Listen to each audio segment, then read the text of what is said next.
Si no tenemos proyectos mineros, no va a haber pago de impuestos, y al no haber pago de impuestos, la caja fiscal se va a ir quedando sin ingresos. Nosotros estamos en contacto vía Zoom con Paola Bustamante, directora de Evidencia Consultores, pero sobre todo exministra de Desarrollo e Inclusión Social, que sabe, por supuesto, de lo que hace falta para luchar contra la pobreza, y también ella, si no me equivoco, es experta en resolución de conflictos sociales. Bienvenida, señora Bustamante, exministra. ¿Cómo está? Muy buenos días, un gusto. Muy buenos días. Bueno, yo estaba leyendo el artículo que usted publicó y decía aquí que hay 5 proyectos que se encontraban ya pauteados, que se encontraban ya en una fase de desarrollo supuestamente para este año y que no se han podido llevar adelante. Se tratan de Cochabamba, fase 1, Corani, optimización de Inmaculada, San Gabriel, Yanacocha, Sulfuros, Magistral y planta de cobre Río Seco. ¿Qué es lo que ha pasado y cuánto significa en inversión? Sí, bueno, creo que es importante mencionar que el momento en que hay mayor inversión, digamos, de las empresas mineras y la mayor generación de empleo local también, es cuando se construyen las minas, porque es mano de obra local, mano de obra, digamos, muchas veces no calificada, y por lo tanto hay mayor dinamización de la economía en esas zonas. Para, digamos, este tiempo, el Ministerio de Energía y Minas había proyectado aproximadamente una cartera de construcción de proyectos de más de 53.000 millones de dólares, y para el año 2022 proyectó más de 4.400 millones de dólares en inversión para la construcción de nuevos proyectos mineros. Esos nuevos proyectos mineros son los que usted acaba de mencionar y que lamentablemente, de acuerdo a la información que hemos obtenido, es que estos proyectos no han iniciado su construcción. Para iniciar la construcción, el Ministerio de Energía y Minas tiene que dar la autorización, ahí donde tiene que haber consulta previa, se tiene que dar la consulta previa, y por lo menos, como se señala en el artículo, hay 2 proyectos que ya tienen autorización. El primero es el proyecto de Chalcobamba, de la empresa MMG Las Bambas, y que se desarrolla en Guanjuire.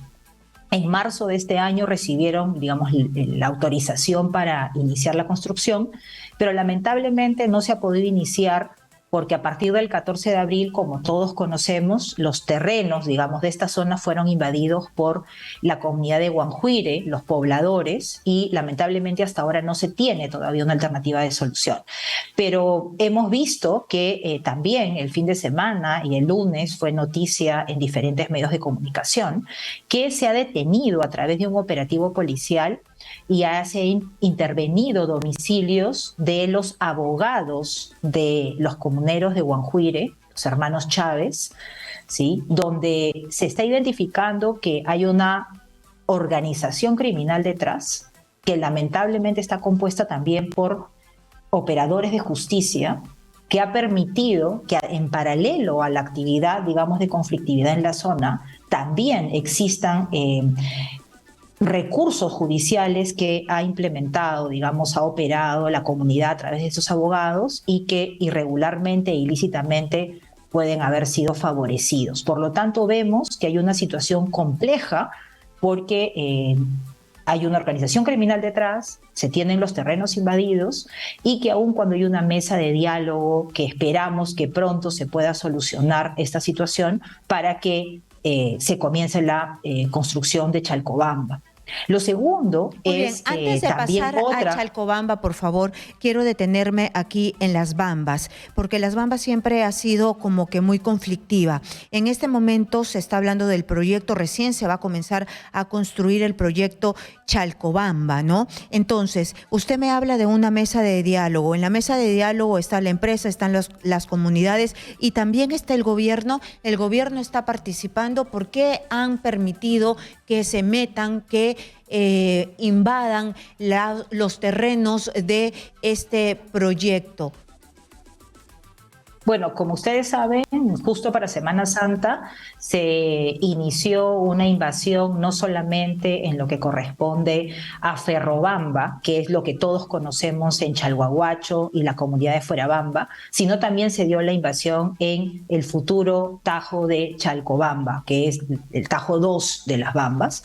Y desde esa fecha, entiendo, de acuerdo a la información que fue pública, la empresa buscó liberar su propiedad, lamentablemente eso no se pudo concretar, y se estableció una mesa de diálogo donde está el gobierno y donde hay un acuerdo que en tanto no se avance con los compromisos, digamos, que ellos demandan y que la empresa tenga que cumplir, al parecer la comunidad no va a abandonar la propiedad que es de la empresa. Entonces, menciono esto porque ya está también en manos del Poder Ejecutivo y de quienes participan en la mesa de diálogo el lograr que en corto plazo las partes puedan ponerse de acuerdo y finalmente puedan liberar la propiedad privada y de esa manera iniciar la construcción de la mina, que va a redituar, uno, en generación de empleo, en inversión para la zona, dinamización de la economía, pero también evidentemente ingresos para el país. Porque en tanto el Tajo 2 se active, porque el Tajo 1 de Ferrobamba ya está bajando la ley de lo que se está produciendo, por lo tanto es importante que se active el Tajo 2.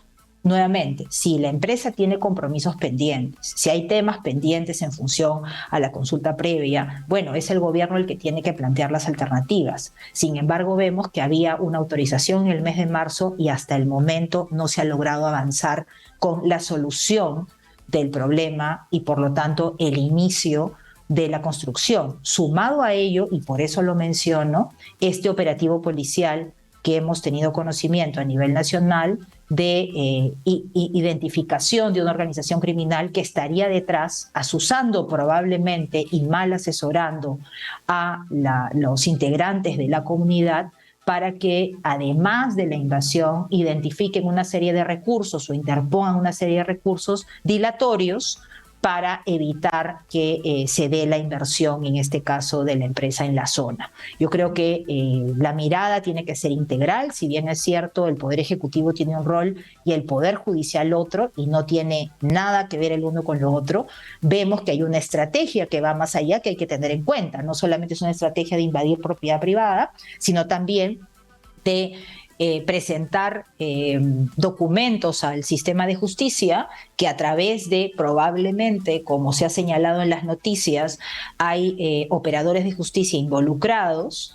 Entonces no necesariamente se está actuando lícitamente, sino más bien ilícitamente para lograr estos cometidos, y finalmente se paraliza este proyecto, esta construcción de este proyecto. Claro, aquí hay varios actores, ¿no? Están las comunidades, están los asusadores, está el Poder Ejecutivo que no cumple, es verdad, con poner el orden, pero también está la empresa. Estos conflictos nacen porque las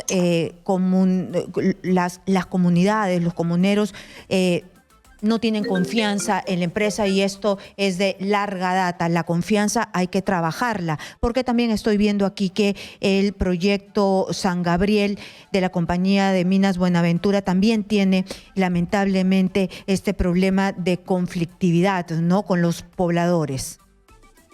Sí, efectivamente, y aquí sucede algo similar.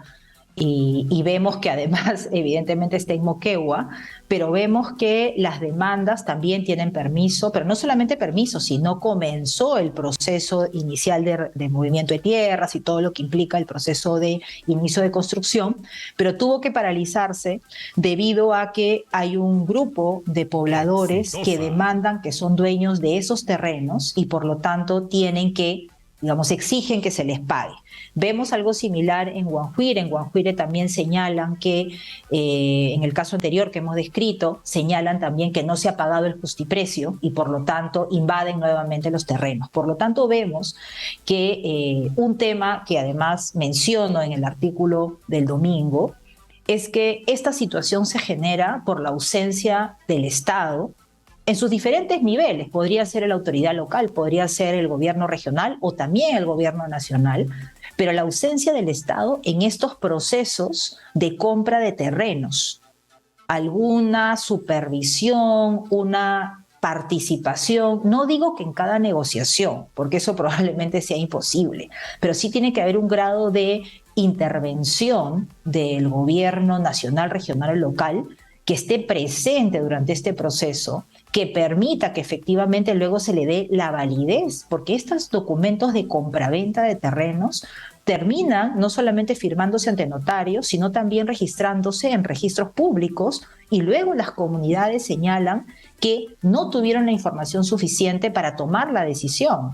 Entonces, lo que tiene que garantizar el Estado es que haya una equidad e igualdad de información que permita que las comunidades no se sientan engañadas, ¿sí? Muchas veces llega alguien después y dice, mira, tu terreno costaba tanto, mira cuánto cuesta hoy. Claro, probablemente ese terreno cueste hoy mucho más porque ya se identificó, digamos, toda la capacidad que tiene en el subsuelo. Pero cuando llega la empresa minera, también hay un tema de trabajo que hace la empresa, pero lamentablemente como vivimos en un espacio de tanta desconfianza en el país, no se confía entre el sector privado con las comunidades, no se confía en el Estado, entonces parece que todos sintiéramos que nos están engañando permanentemente. Probablemente la empresa le ha dado toda la información o probablemente no, eso no lo sabemos. Pero ¿es por qué? Porque ha habido una ausencia para garantizar tener información. En estos días conversaba con algunos dirigentes de otras zonas del país y lo que recurrentemente señalan es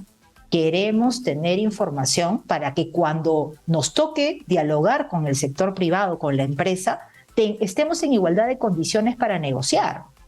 Nuevamente, cada vez que se compran terrenos, se negocia. Entonces, si ellos no tienen la información suficiente, ¿sí? Entonces no hay quien diga que sí la tienen.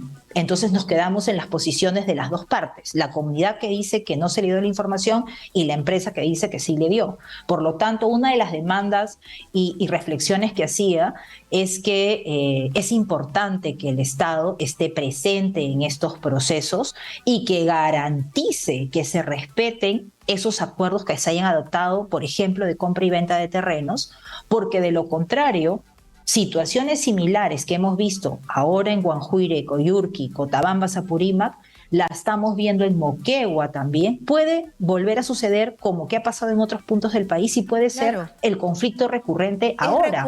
Desconocen los acuerdos que firmaron en la compra y venta de terrenos y por lo tanto no se puede avanzar y evidentemente eso va a ahuyentar la inversión. Es recurrente desde Tintaya que decían que la empresa les había dado una charla de 5 minutos para decirle en realidad cuáles eran los beneficios, ¿no? Y que el Estado les había comprado por un ripio, casi era el justiprecio. Tiene años esto. ¿Y por qué no se hace? ¿Por qué no se soluciona? ¿Por qué no los acompañan para estos procesos tan importantes y que después van a evitar estos conflictos entre la empresa, que debería también establecer como un vínculo a largo plazo, ¿no? Un vínculo no que te tiren la piedra y que traten de simplemente apaciguar, sino que es tu comunidad y todos tienen que tener bienestar.